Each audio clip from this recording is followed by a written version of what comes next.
Bismillahirrahmanirrahim. Assalamualaikum warahmatullahi wabarakatuh. Di sini saya akan merefleksikan perkuliahan pendidikan kewarganegaraan dalam bentuk presentasi PPT. Perkenalkan, nama saya Humaida Al-Husya dengan nomor induk siswa 22202244118.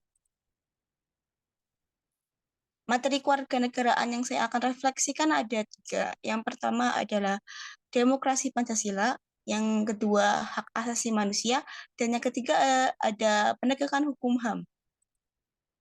Memasuki materi yang pertama yaitu demokrasi Pancasila. Materi ini dipresentasikan oleh kelompok 7. Pengertian demokrasi. Demokrasi adalah sebuah bentuk pemerintahan di mana kekuasaan berada di tangan rakyat. Secara umum, demokrasi diartikan sebagai suatu sistem politik di mana kekuasaan dipegang oleh rakyat, baik secara langsung atau melalui perwakilan yang dipilih oleh rakyat. Kemudian pengertian menurut para ahli. Ahli yang pertama ada Abraham Lincoln yang berkata demokrasi adalah pemerintahan dari rakyat, oleh rakyat dan untuk rakyat. Kemudian ada Aristoteles yang berkata demokrasi adalah bentuk pemerintahan di mana kekuasaan berada di tangan orang banyak, baik secara langsung atau melalui wakil-wakil yang dipilih. Selanjutnya, demokrasi konstitusional.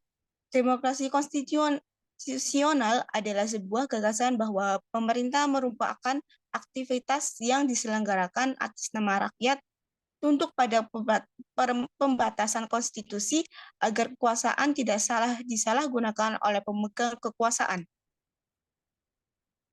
Untuk melaksanakan nilai-nilai demokrasi perlu diselenggarakan berbagai lembaga sebagai berikut. Yang pertama, pemerintah yang bertanggung jawab.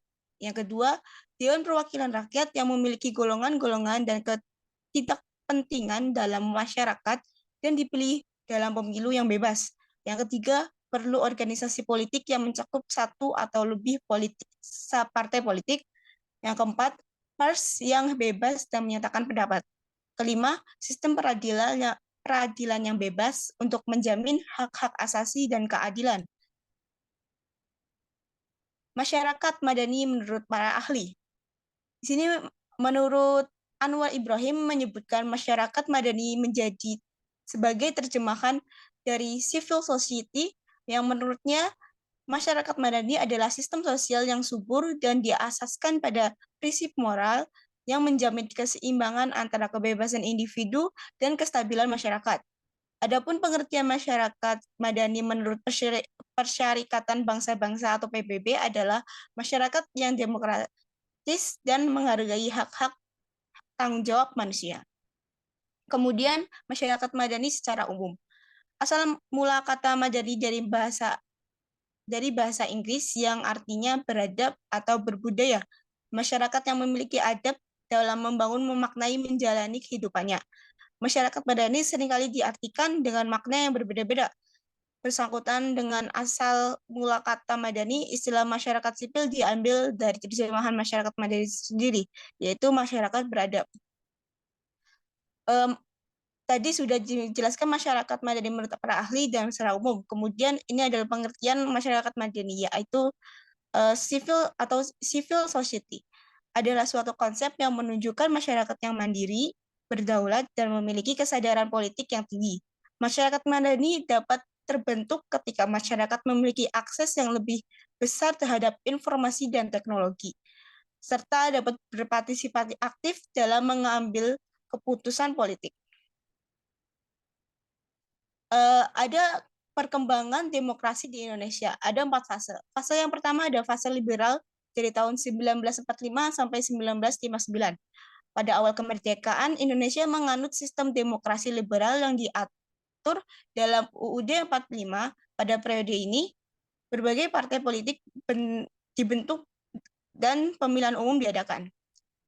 Yang kedua, ada fase demokrasi terpimpin. 1959 sampai 1966. Pada tahun 1959, Presiden Soekarno menggantikan sistem demokrasi liberal dengan demokrasi terpimpin. Partai-partai politik pun bergabung menjadi satu dalam Partai Nasional Indonesia atau PNI. Kemudian yang ketiga ada fase Orde Baru dari 1966 sampai 1998. Pada fase ini Presiden Soekarno digantikan oleh Presiden Soeharto dalam sebuah kudeta. Era Orde Baru dimulai dengan penekanan yang lebih kuat terhadap stabilitas dan pengembangan ekonomi. Kemudian yang keempat ada fase reformasi dari 98 sampai sekarang. Pada fase ini, pada tahun 1998, gerakan reformasi dipicu oleh protes mahasiswa yang berhasil menggulingkan Presiden Soeharto. UUD 45 pun diubah untuk mengakomodasi kebebasan sipil dan politik yang lebih luas. Pemilihan umum yang bebas dan adil pun diadakan pada fase ini. Kemudian memasuki materi yang kedua ada hak asasi manusia. Materi ini telah dipresentasikan oleh kelompok 10.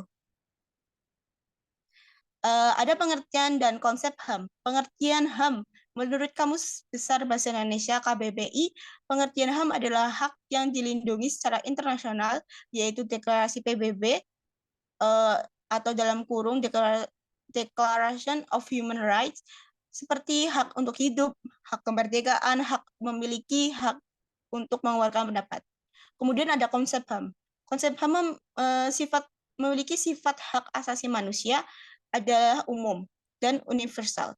Setiap HAM berlaku untuk semua manusia, tidak mengenal ras, suku, bangsa, dan agama.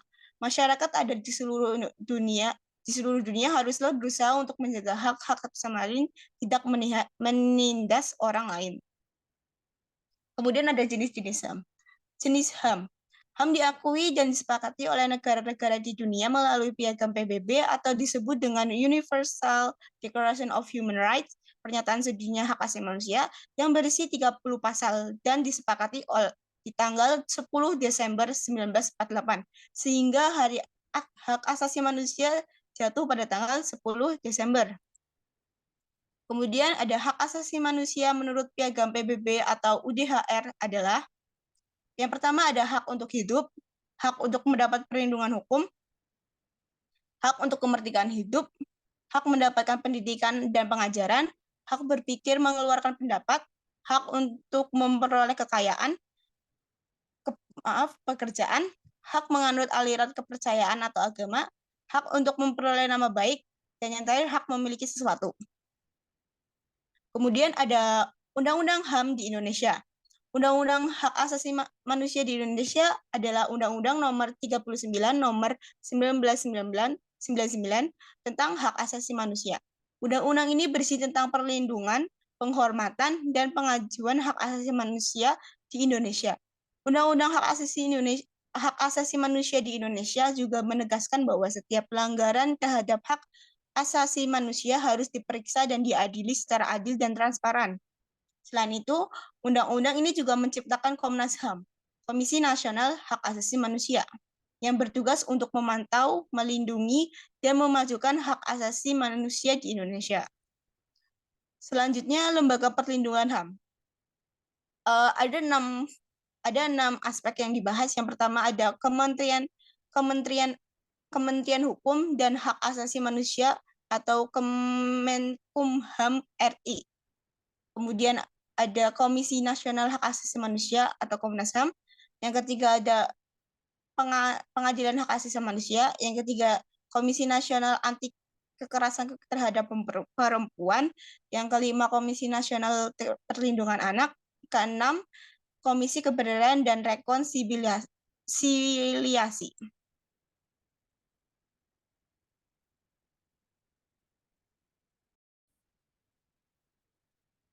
Kemudian ada materi yang ketiga adalah penegakan hukum HAM. Materi ini dipresentasikan oleh kelompok 3 pada tugas podcast. Ini adalah contoh poster yang disajikan oleh kelompok 3, yaitu mereka membahas tema tentang memanusiakan manusia dengan HAM. Pada podcast tersebut, mereka menjelaskan bahwa HAM berisikan tentang hal-hal yang berkaitan dengan perilaku manusia, memperlakukan manusia lainnya dengan sepatutnya. Kemudian hal-hal yang tidak sepatutnya dilakukan manusia akan ditindaklanjuti secara tegas dan sanksi dengan sanksi dan hukuman. Kemudian pada podcast ini mereka memberikan contoh dan menjelaskan hal terkait yang tidak sepatutnya dilakukan, yaitu contohnya kelitih yang marak di Yogyakarta ini. Untuk yang terakhir, ada feedback perkuliahan kewarganegaraan pada semester ini. Saya sangat suka dengan variasi pembelajaran karena menampilkan variasi belajar yang menarik dari penugasan podcast hingga penampilan presentasi yang dibimbing oleh dosen. Sekian dari saya. Terima kasih. Wassalamualaikum warahmatullahi wabarakatuh.